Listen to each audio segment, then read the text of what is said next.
नमस्कार दोस्तों, स्वागत है एक बार फिर आपके अपने YouTube चैनल जीवा स्टडी पर। मैं वरिष्ठ अध्यापक मुकेश कुमार जांगड़ आपका स्वागत करता हूं। तो इस वीडियो में अपन बात करेंगे राजस्थान लोक सेवा आयोग अजमेर द्वारा प्रस्तावित वरिष्ठ अध्यापक की जो नई भर्ती आई है, जिसके आवेदन आज यानी कि 19 अगस्त से आपके शुरू हो रहे हैं।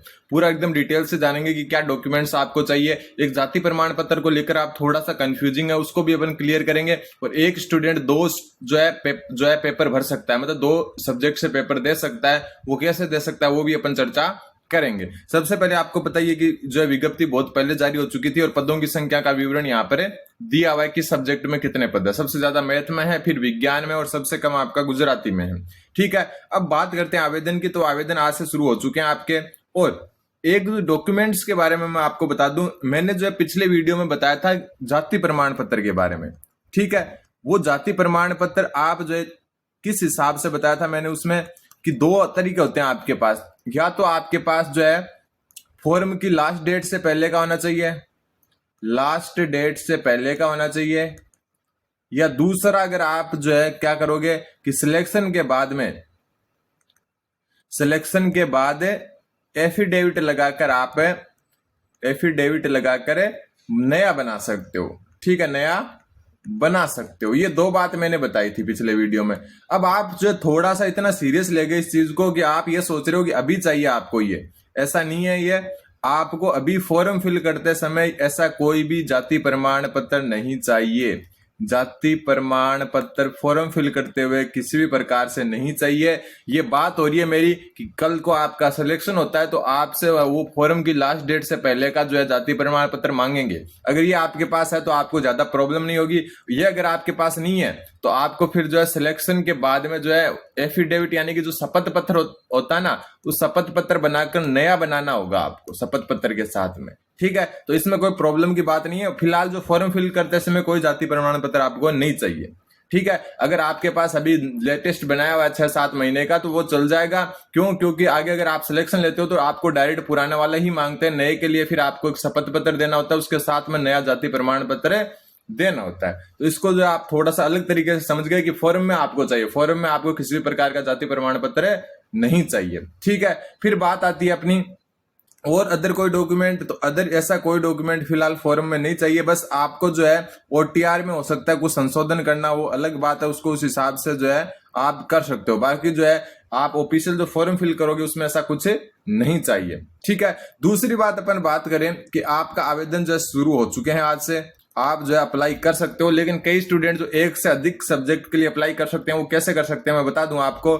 जो भी स्टूडेंट है ना, 10 सब्जेक्ट आपके, उनमें से 8 सब्जेक्ट यानी कि हिंदी, अंग्रेजी, गणित, संस्कृत, उर्दू, पंजाबी, सिंधी और गुजराती, ये इनमें से किसी से अप्लाई तभी कर सकते हैं अगर उन्होंने बीए, बीएससी और बीकॉम में ये सब्जेक्ट पढ़े हों। मतलब ऐसा नहीं है कि 1 साल, कम से कम 3 साल पढ़े हो। मतलब कुल मिला के यही बात है, अगर आप यूजी में आपने जो है इन सभी सब्जेक्ट में से किसी सब्जेक्ट को लगातार कम से कम 3 साल पढ़ा है, ठीक है, तो आप जो है इन सब्जेक्ट से पेपर देने के योग्य हैं। अगर आपने 3 साल हिंदी पढ़ी है बीए में तो आप हिंदी से पेपर दे सकते हो। अगर 3 साल इंग्लिश पढ़ी है तो इंग्लिश से दे सकते हो। 3 साल गणित पढ़ी है तो गणित से दे सकते हो। संस्कृत पढ़ी है तो संस्कृत से दे सकते हो। बस रूल चेंज होते हैं विज्ञान और सामाजिक विज्ञान में।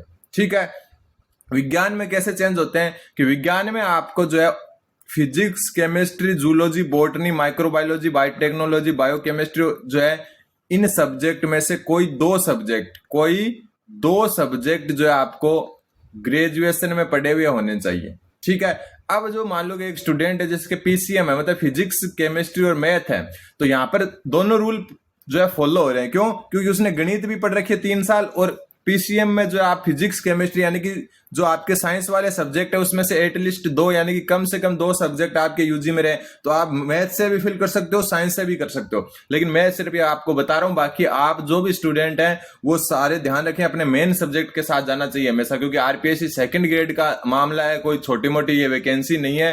क्योंकि बाद में पछताने से कुछ नहीं होगा। तो मेन सब्जेक्ट के साथ जाओ, भले वो आपका थोड़ा कम है लेकिन आप सीख जाओगे। लेकिन अदर सब्जेक्ट को आप नहीं सीख पाओगे। जैसे एक स्टूडेंट है जिसके मान लो हिंदी, ठीक है, और राजनीति विज्ञान और भूगोल है, ये 3 सब्जेक्ट हैं। ठीक है, अब देखो सामाजिक विज्ञान के लिए क्या होना चाहिए कि history, geography, economics, political science, sociology, public administration और फिलोसॉफी, इनमें से कोई 2 सब्जेक्ट जो है क्या होने चाहिए, इनमें से कोई 2 सब्जेक्ट 3 साल तक बीए या जो भी आप डिग्री करे उसमें पढ़े हुए होने चाहिए। अब क्या होगा इसमें, कोई स्टूडेंट के मान लो ये कॉम्बिनेशन है तो वो हिंदी के लिए सिर्फ एक हिंदी ही चाहिए जो 3 साल पढ़ी हो तो वो हिंदी से भी फिल कर सकता है। और राजनीति और भूगोल, तो ये देखो पॉलिटिकल साइंस और जियोग्राफी की वजह से 2 सब्जेक्ट होने की वजह से वो एसएसटी से भी फिल कर सकता है। 2 फॉर्म आप फिल कर सकते हो, ठीक है, कोई रिजेक्ट नहीं होगा, कोई कुछ नहीं होगा। मैंने खुद ने मैथ और साइंस दोनों फिल किए थे। एग्जाम देना नहीं देना वो आगे की बात है, लेकिन जो आप दोनों से अप्लाई कर सकते हो, ठीक है। फिर आपको मैं बता दूं डॉक्यूमेंट्स के बारे में अपन चर्चा कर चुके हैं। और आप जो है एसएसओ आईडी के माध्यम से जो है एसएसओ आईडी के माध्यम से अप्लाई कर सकते हो। और सबसे ज्यादा पोस्ट आपकी गणित में ही है, ठीक है। एक अभी गणित का अपना जो अभी वैकेंसी होगी सितंबर में, उसका एक ब्यूरो आया है, आरटीआई लगाकर जो है मतलब कैटेगरी वाइज पोस्ट आई है, उसके बारे में भी चर्चा करेंगे अगले वीडियो में। लेकिन आप देखो यहाँ पर कैटेगरी वाइज पोस्ट तो नहीं दी हुई, लेकिन पूरा दिया हुआ है कि किस सब्जेक्ट से कितनी पोस्ट है। टोटल 6500 पोस्ट है और 6500 पोस्ट सेकंड ग्रेड में अच्छी पोस्ट मानी जा सकती है, क्योंकि रीट नहीं है ये जो आपको 30-30, 40-40 हजार या फिर जो है 25,000 जो है मिले यहाँ पर पोस्ट। यहाँ पर अगर आप 6,000 से 10,000 के बीच में कोई वैकेंसी आ रही है तो आपके लिए लड़ने योग्य वैकेंसी है और आराम से सिलेक्शन ले सकते हो। क्योंकि जो हमारा सिलेक्शन हुआ था उसमें जो है 1600 पोस्ट थी मैथ में, 1600 ही जो है साइंस में थी, और लगभग इनमें हिंदी वगैरह में 1300, 1400 ऐसे ही पोस्टें थी। तो लगभग उतनी पोस्ट है। बस बात आती है एसएसटी की पोस्ट थोड़ी कम है। एसएसटी की अगर मान लो कि लगभग 1200-1300 होती तो और अच्छा होता, लेकिन एसएसटी की पोस्टें खाली कम होने की वजह से कम है। सबसे ज्यादा जो है मैथ की पोस्ट खाली सरकारी स्कूलों में, हमारे आसपास भी बहुत स्कूल हैं जहां खाली पड़ी है। तो आप जो है ध्यान रखें क्या वैकेंसी है, ऑनलाइन आवेदन आप कर सकते हैं। ओटीआर में कोई संशोधन करना हो तो अभी कर लें। और छोटा मोटा अगर आपके नेम में मिस्टेक है, किसी के स्पेस नहीं है, किसी के नाम में जो है मान लो एक एक्स्ट्रा लेटर है, किसी के आधार कार्ड से मिसमैच है, 10वीं में मार्क जो नाम, तो ऐसे जो चीजें ना वो एफिडेविट लगा के चल जाती है, ठीक है।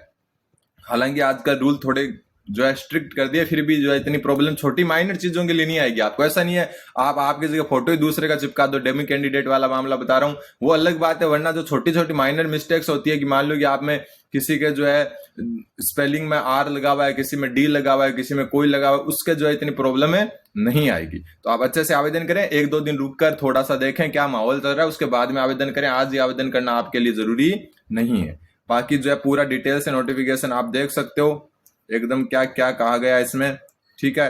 जैसे यहाँ पर जो है ओटीआर के बारे में भी कहा गया है कि किस हिसाब से आपको ओटीआर में संशोधन अगर करना है तो किस हिसाब से आप कर सकते हो। तो चैनल पर नए तो चैनल को आप सब्सक्राइब कर सकते हैं। यहाँ पर देखो कई लाइनें लिखी हुई है कि ओटीआर में कोई अभ्यर्थी जो है आयोग, बोर्ड, अन्य जो संस्थाओं के एक वित्तीय वर्ष में आयोजित 2 परीक्षाओं में जो है उपस्थित नहीं होता है तो ऐसी परिस्थिति में अभ्यर्थी के ऑनलाइन आवेदन करने की सुविधा को प्रतिबंधित कर दिया जाएगा और अभ्यर्थी द्वारा 750 रुपए का भुगतान करने के पश्चात ही पुनः चालू किया जाएगा। मतलब आप जो है 2 लगातार परीक्षाएं मिस करते हो ना, ठीक है, 2 लगातार परीक्षा मिस करते हो तो आपका ओटीआर जो है ब्लॉक कर दिया जाएगा। ये आपको ध्यान में रखना है, ठीक है। तो आप जो है अगर फॉर्म उसी वैकेंसी का भरो जो आप जो है देना चाहो, ठीक है। 2 फॉर्म फिल करो तो दोनों में जाके आना पड़ेगा फिर आपको। ऐसा नहीं है कि आप एक छोड़ दो और एक को जो है एग्जाम को दे दो। तो ये भी आपको ध्यान में रखना है। तो चैनल पर नए तो चैनल को सब्सक्राइब करें। धन्यवाद। बने रहें जीवा स्टडी के साथ।